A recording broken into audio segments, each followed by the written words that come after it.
Tu veux savoir ce que c'est que de toucher le fond et d'y trouver un levier pour tout renverser. Alors écoute bien, parce que ce matin-là, une présidente d'Ashoa, en peignoir de soie, a détruit la pompe à insuline de ma fille. Et moi, je l'ai balancée comme un sac d'ordures sur sa pelouse fraîchement tondue. Il était 6h30. Pas de chant d'oiseau, pas de café tranquille. Juste ce bip strident, celui que je connais par cœur, celui qui hurle glycémie en chute libre. J'étais déjà debout avant même d'avoir touché le sol. En courant vers la chambre de Maya, j'avais déjà les comprimés de glucose à la main. Elle est assise, tremblante, les lèvres pâles, la voix pâteuse. « Papa, je suis à 63. » Et ça descend. Je m'agenouille à côté d'elle, je lui glisse 3 comprimés dans la main et je respire avec elle. On l'a déjà fait, on va le refaire. Et comme à chaque fois depuis ses 8 ans, elle s'accroche. Elle serre les dents, elle avale, elle attend. 17 ans et déjà des réflexes de survivante. À 6h50, elle était suffisamment stable pour se lever. Elle a pris son kit, ses snacks d'urgence et m'a dit qu'elle attendrait sa copine Emma sur le perron. Je l'ai embrassée comme tous les matins. Ce que je ne savais pas, c'est que ce serait notre dernier moment de paix avant que l'enfer s'invite sur notre pelouse.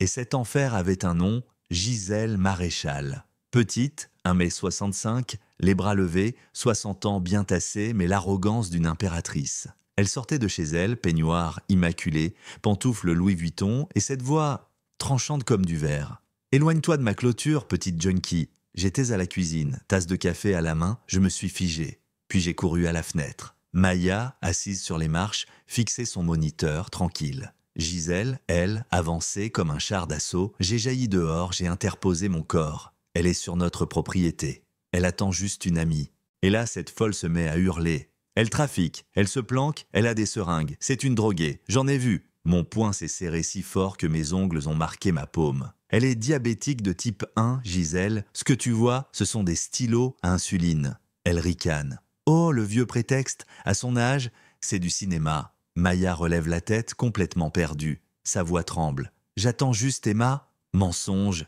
J'ai déjà appelé les services sociaux et j'hésiterai pas à recommencer. Et puis, c'est allé si vite. Sans prévenir, Gisèle lève la main et frappe. Une gifle, violente, humide, qui claque dans l'air du matin. Maya bascule, sa tête heurte la marche, ses lunettes volent, un filet de sang coule de son arcade. Elle cherche ses comprimés, sa pompe. Mais Gisèle, elle, la foule du talon, elle écrase cette pompe comme si elle détruisait un jouet maudit. Tubes arrachés, coques fendues, son outil de survie anéanti. Et elle hurle « Fini les mensonges, je nettoie ce quartier, 3 secondes. » J'ai eu besoin de 3 secondes pour passer de père inquiet à tempête vivante. J'ai attrapé son poignet en plein élan. Elle a glissé, une pantoufle dans la boue. « T'as osé toucher ma fille ?» Elle m'a craché dessus. « Tu vas frapper une femme ?» Tous les mêmes, des lâches derrière leur môme malade.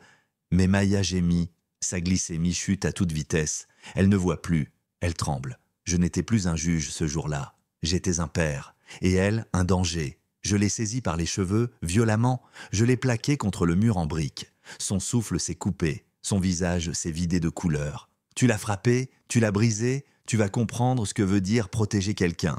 Je n'ai pas frappé, j'ai rendu justice. Sa joue a rencontré les briques avec un bruit écœurant. Elle est tombée, à genoux.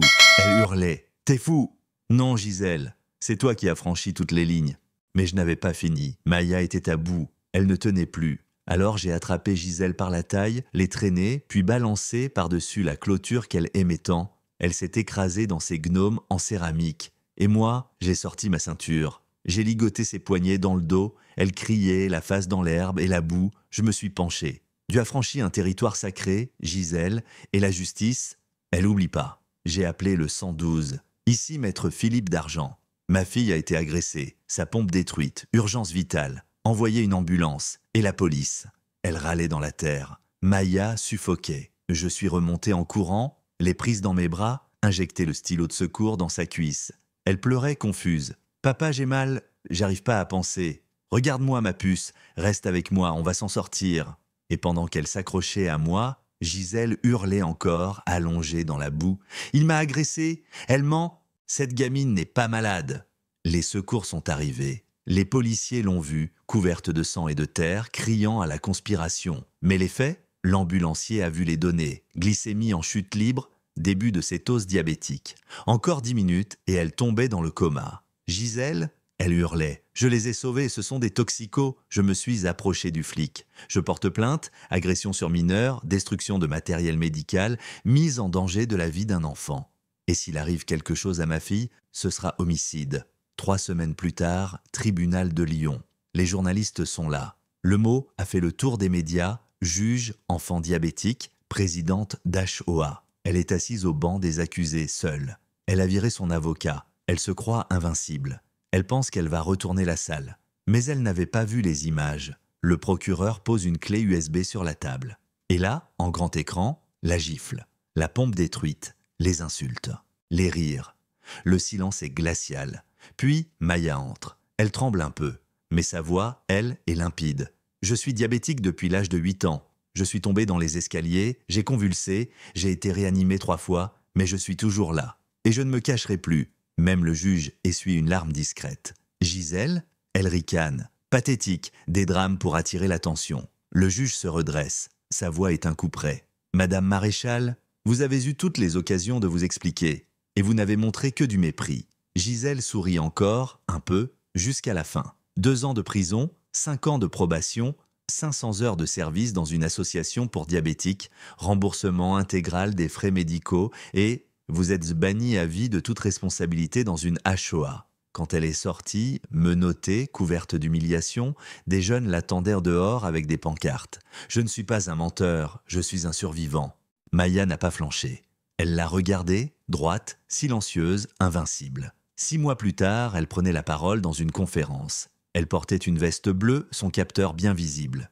Et elle a dit, d'une voix ferme, « On m'a traité de menteuse, de droguée, parce que ma maladie est invisible. Mais moi, je suis bien là, et je ne me tairai plus jamais. » Et Gisèle, toujours en prison, toujours en train de hurler que le monde est contre elle. Une lettre de l'association a fuité.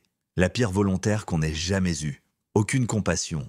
Elle insulte les patients. Elle croit encore qu'elle est la victime. Mais tu sais quoi ? Elle n'a pas détruit Maya, elle l'a révélée. Et ce soir-là, en rentrant à la maison, elle m'a demandé « Tu crois que des gens comme elle arrêtent un jour ?» J'ai souri. Non. Mais à force de crier, ils finissent par s'enterrer eux-mêmes dans leur propre vacarme. Alors, maintenant je te demande à toi, qu'est-ce qu'on fait quand la haine frappe à notre porte ? Tu jettes l'éponge ou tu tiens bon ? Dis-moi dans les commentaires. Parce que moi, je crois qu'on a tous une Maya en nous et qu'il est temps que ça s'entende.